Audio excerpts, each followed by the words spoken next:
gagamitin. This is 2-in-1. Centralized and resistive. 2-in-1. 2-in-1. Centralized and resistive.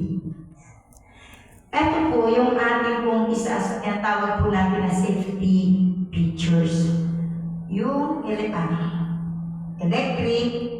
fuse. Kasi parang sumakas ng boss.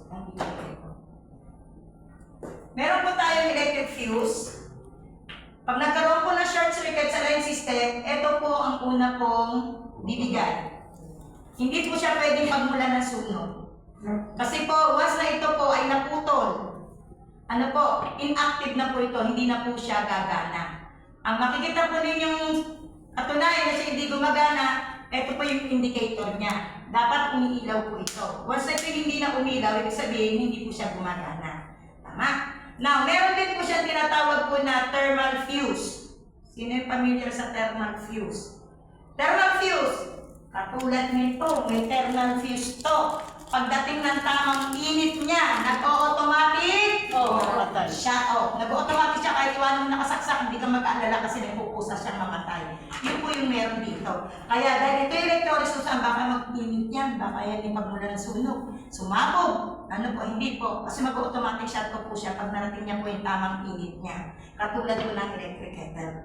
Now, 2-in-1, centralized. Pag sinabing centralized, lahat ng appliances natin na may dimotor, pag nakasaksak po siya, matutulungan po tayo maalis ang basura. Ano po? Meron naman po siyang special socket sa ilalim. This is, ang purpose po nito para sa resistive.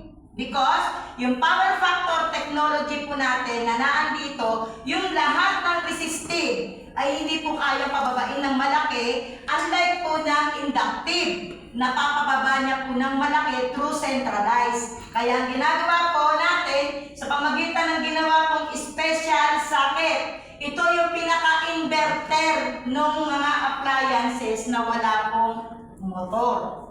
Mula po sa DC, magiging AC po siya. Ano po? Yan po. Ano pa?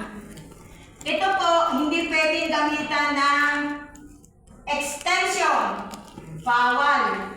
Ang pwede lang dito, plancha at electric kettle. Pwede rin ang rice cooker, pero yung hindi masyado marami ang saing. Mga 2, 3 gatang, pwede po. Bakit? Medyo may delay po kasi siya. Ano po?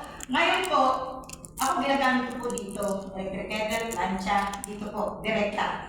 Huwag lalagyan extension, baka yung kasambahay hindi alam na pwedeng saksakan na extension at nasaksakan. Kung ano-ano isasaksak doon, masisira ang appliances nyo, ang mamumura yung nagbenta. Pati ito masisisi. Tama?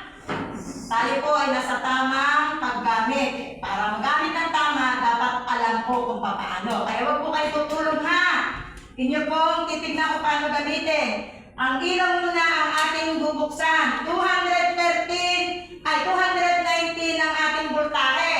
Magkano po ba dapat ang standard dito sa Pilipinas? Voltage? 220. 220. Sabi ng mga electrical engineer, 220 minus 10 plus 10 is tolerable. Tama po ba, sir? Electrician. Ayan. Ano po, kailangan ko ng support mo, sir. Mamaya dagdag akong dagdag dito, biglang may nagtanong, sir, tulog ka pala. Inisip po tayo na po. So, dahil mababa po siya sa 220, mapapansin nyo, wala siya sa 100 watts. Kasi mababa siya, tama po. So, nakaka-apekto po pag mababa ang watt, ang voltahe at mataas ang voltahe. Doon po sa may pinuntahan namin sa Mamburao, Mindoro, Oriental Mindoro, meron po doon 270 voltage. Alam niyo po ba yung 100 watts? 124 wattage. Sobrang init. Ramdam namin yung init. Pag yung po nagtagal ng 24 hours, ano posibleng mangyari doon sa bubilya? Sabog. Hindi naman man sa sabog. Mapupundi naman. Huwag naman ang naman. Hindi lang naman.